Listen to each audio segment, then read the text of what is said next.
J'aimerais commencer par cette affirmation qui est très très importante. Vous savez, Dieu n'envoie jamais conquérir quelqu'un qui n'est pas prophète. Je vais expliquer ça autrement. Tous les conquérants sont prophètes. Ok? Ça doit être la première phrase de base qui va nous aider à comprendre ce que Dieu veut. C'est qu'on les appelle prophètes ou non. Les hommes que Dieu envoie conquérir sont toujours chargés d'une mission prophétique. Qu'on les appelle rois, qu'on les appelle sacrificateurs, qu'on les appelle vaillants, qu'on les appelle juges, qu'on les appelle Christ, qui que ce soit que Dieu envoie est toujours un prophète. Parce que simplement un prophète, le pasteur Papi, tu l'as dit le premier jour, justement c'est celui qui vous fait entendre les choses que Dieu entend et vous partage le cœur de Dieu. Personne ne peut être envoyé de Dieu sans parler avec Dieu, voilà. Ok, du coup, celui qui a parlé avec Dieu et envoyé par Dieu est prophète. On ne l'a pas appelé de tout le temps de sa vie prophète Moïse, pourtant il était prophète.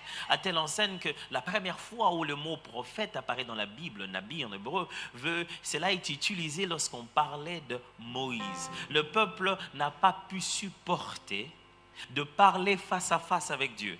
Ils ont dit, voilà comment on va faire. On préfère que toi, tu continues à lui parler et que tu viennes nous parler à nous plus tard. Un autre s'appelait Josué. Il savait que lorsqu'on n'a pas gagné, il faut ramener sa tête entre ses genoux en prière jusqu'à ce que l'Éternel nous parle à nouveau pour que l'on puisse savoir que faire. Je ne sais pas par quelle prophétie, mais de quelle manière, mais c'était Josué par qui Dieu a révélé qu'il y avait à quand qu'était la faiblesse de l'armée.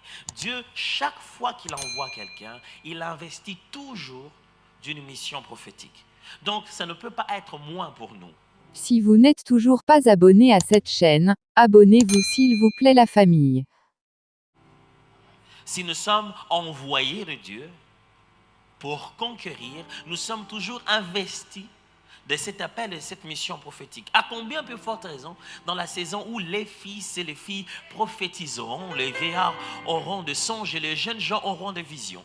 Et si pendant longtemps on a attendu cette période pour qu'une grande partie des personnes deviennent prophètes, et que cette période, ce temps est arrivé, pas aujourd'hui, depuis Pierre, ce temps a commencé, ça veut dire que Dieu a multiplié à la fois les prophètes et les conquérants.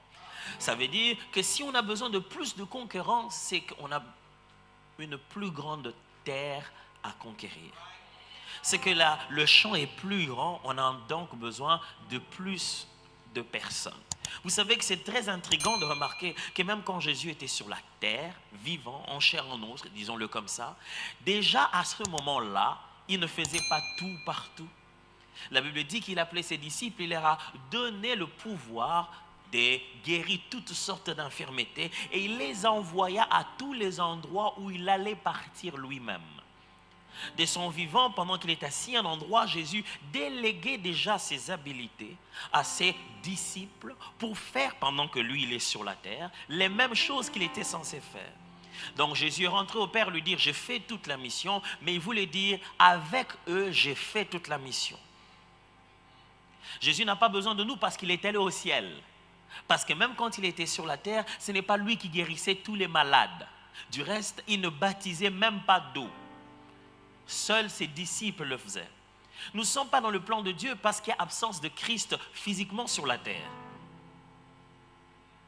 Oh, vous êtes là? Ok.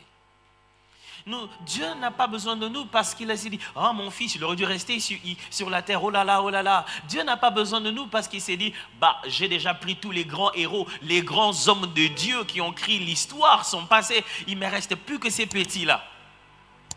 Dieu a intentionnellement besoin de nous. Il ne s'est pas retrouvé dans des conditions où il n'avait pas mieux que nous. Non, Dieu a intentionnellement conçu qu'un jeune homme le plus faible de la tribu la plus petite, comme Gédéon, soit l'instrument par lequel il va délivrer tout le peuple.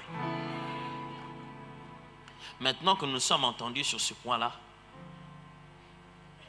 une question reste à poser, c'est les prophètes. On en a eu dans toutes les générations, donc de l'Ancien Testament au Nouveau Testament jusqu'aux actes du Saint-Esprit par les apôtres.